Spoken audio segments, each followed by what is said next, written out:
Oh, welcome to another edition of 42nd Street Pete's Grindhouse. Really weird cinema time. And I don't think you're going to get, well, I can't say you're not going to get any weirder than this, but I was surprised that I didn't see this one. It seemed to have slipped through the cracks in 1976. A film from the Philippines called Project Kill, directed by William Girdler, who had done Grizzly and Day of the Animals and some other stuff. And it stars Leslie Nielsen, Gary Lockwood, and Nancy Kwan, and a special guest star, Vic Diaz, as the evil crime lord. So I'm thinking, all right, well, how bad can this be? Well, on a first look, because I had never seen this before, it was on Tubi, actually pretty bad for a Filipino film.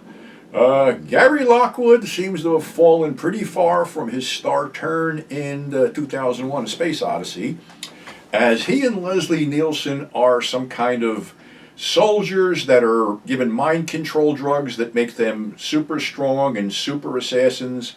But John, the Leslie Nielsen character, is having second thoughts about this whole thing, being that these men he's training are being used as secret assassins for corporations, and wants out and is not going to take the prescribed drugs. So Lassiter, Gary Lockwood, has to keep him there. Well, he knocks Gary out and disappears. And he's headed for God only knows where. All he knows is he wants out. So he winds up in the Philippines. And he's being tracked by evil crime lord Vic Diaz and his minions, one who likes to slice people's throats and then hang them up like butchered steers, which he does twice to two of John's associates. So in the meantime, John meets and falls in love with Nancy Kwan, who is always cool, and they decide to get off the island, but he's being tracked by Lassiter, the Philippine police, and Vic Diaz. So after some murders and some beat downs and some strange shit where, John is coming off this drug and he gets violent and shit, and the guys that basically kill his contacts, he pretty much kills them. So there's a whole deal where everything's coming together on a pier. And Lassiter had his drugs stolen by one of Vic's guys.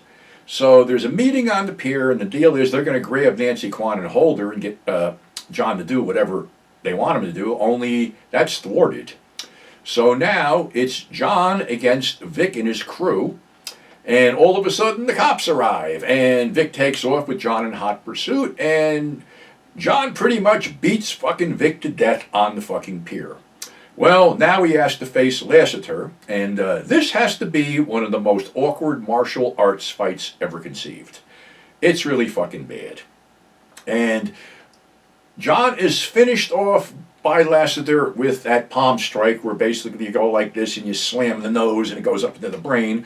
Well, in the slow-mo frame, and why they did this, I don't know, he misses the nose by a mile, but anyway, John falls back dying. You should be dead anyway, but at least Nancy Kwan gets to go over there and see him die. And then Lassiter closes the guy's eyes, and for whatever reason, throws the briefcase into the sea, and it just bobs around and doesn't sink, so what the fuck was the whole point of that? And wanders offset.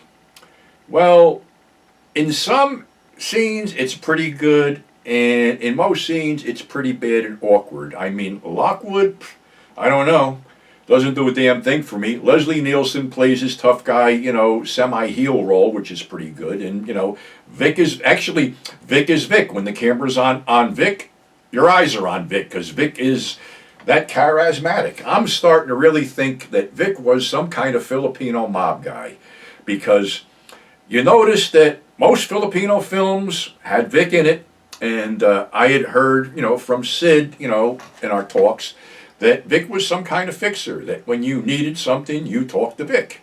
And also, Vic had told Sid that he was pretty sure he knew where some sunken Japanese gold was, but he was just biding his time until it was right to go retrieve it. So who the fuck knows? But all I know is I was not going to watch this until we got to the special guest star, Vic Diaz, and a little fucking block, and I'm like, all right, I'll pop for fucking that.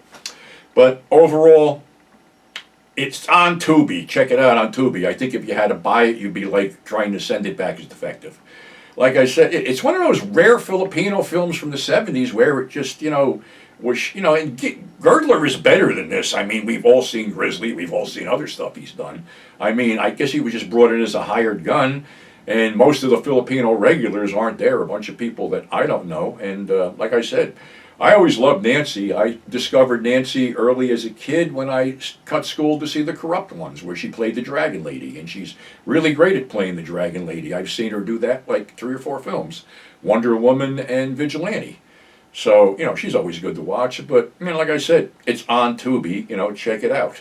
The other film, let's go to shitbag cinema instead of real weird cinema with a film from 1988 called Dead Heat.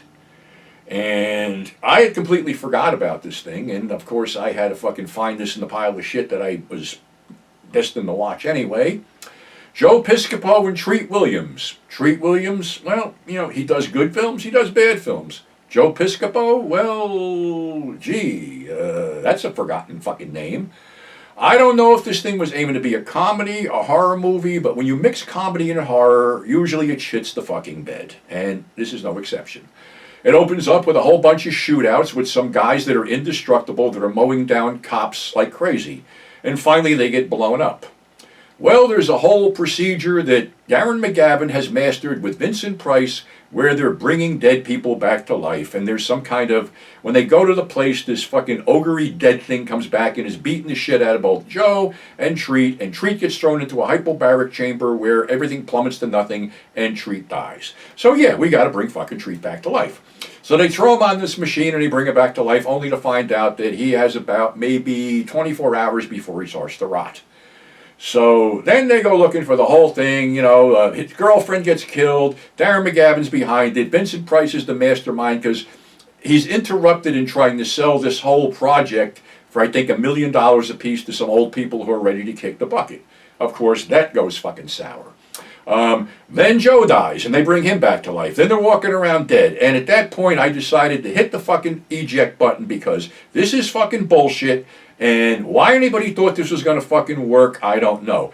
But, you had A-listers like Vincent Price and Darren McGavin. Then you had Key Luke in there as the Oriental guy who comes up with this fucking machine. And for whatever reason, Professor Teru Tanaka, wrestler turned actor, but she really didn't get too much good shit, as some kind of butcher sitting there cutting up fucking chickens. And he gets shot and he don't even fucking come back to life.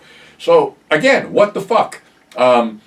I don't even know if anybody had bothered to re-release this or Blu-rayed it, because if you Blu-rayed it, you're wasting your fucking money.